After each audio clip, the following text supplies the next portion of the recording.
How you doing? Yeah, nice to meet you. Yeah. This is my wife, Michaela. Hi, how you doing? It's my little girl, Bethel. Hi. Oh, I like these shoes.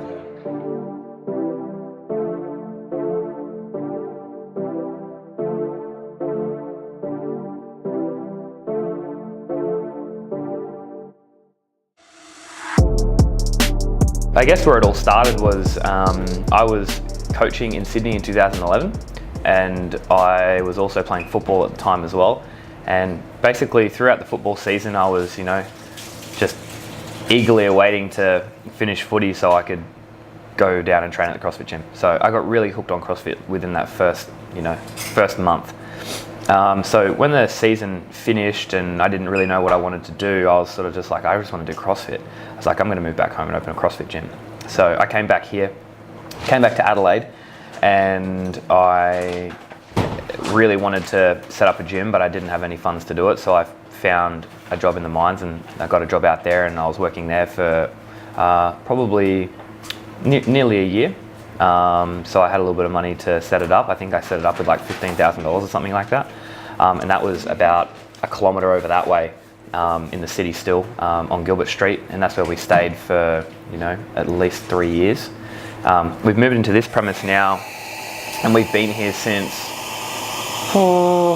the start of 2016 was when we moved in here. And like our whole idea about how we wanted to have it set up, we wanted a little bit more than just a regular box that was just a square warehouse and that was it. We wanted the ability to make smoothies and have coffee, because everyone loves coffee and smoothies.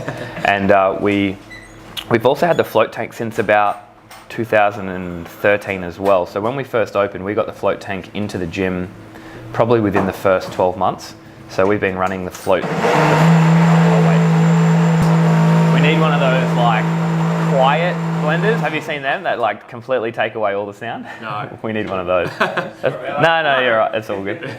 So we've basically been running the float center.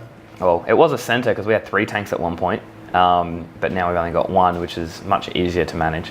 But we've been running that since 2013. And it's something that I've always really enjoyed. Like I got into floating in like the start of 2012.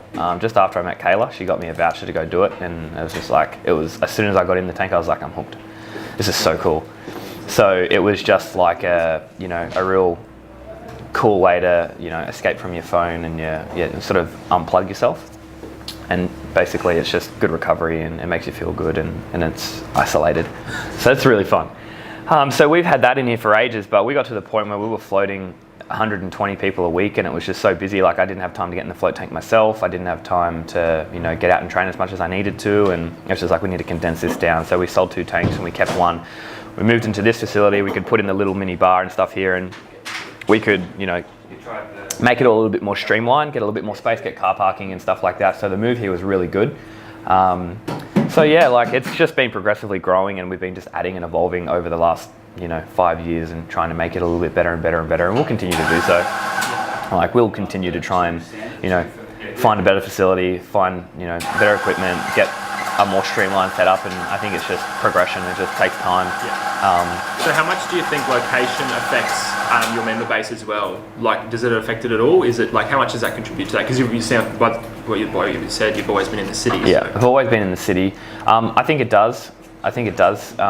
Definitely. There would be a total difference in being in the city, or maybe just outside the city wouldn't be too much of a difference.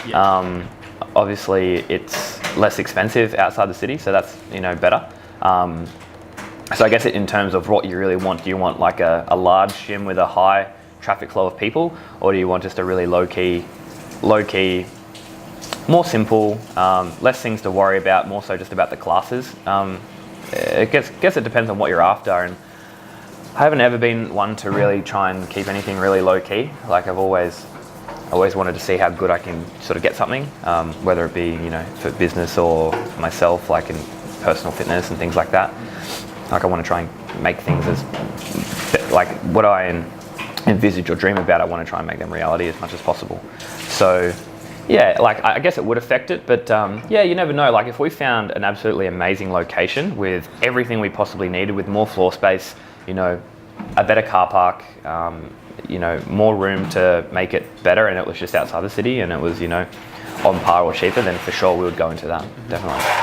And beach mode as well, is that, so that's just like an offshoot of your, of CrossFit? Yeah, yep, so it was. So we opened beach mode back in like 2015, I want to say. I'll say it's mid 2015, or maybe even, yeah, maybe I'd say mid 2015. And what we sort of found is that it was, you know, really hard to try and give both gyms as much attention as what we really wanted to. So we decided to try and split the load, and what we wanted to do there is just try and make sure that everyone was getting enough attention, and the gyms were being looked after, and because at the end of the day, if they're not being looked after and the people don't feel as cared for and things like that, there's no point doing it. You've got to love it. And they need to understand that you do it as well.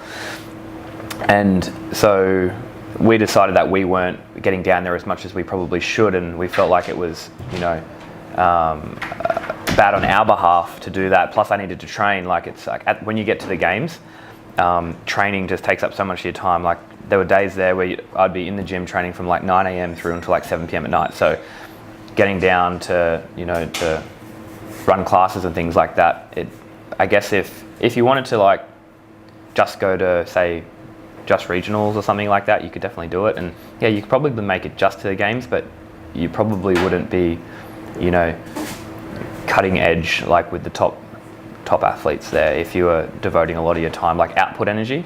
Like all of your output energy needs to go basically to training and then recovering these days. You could have done it back in 2010, no problem. Like you can train like 90 minutes a day and still go to the games like pretty easily for most of the year.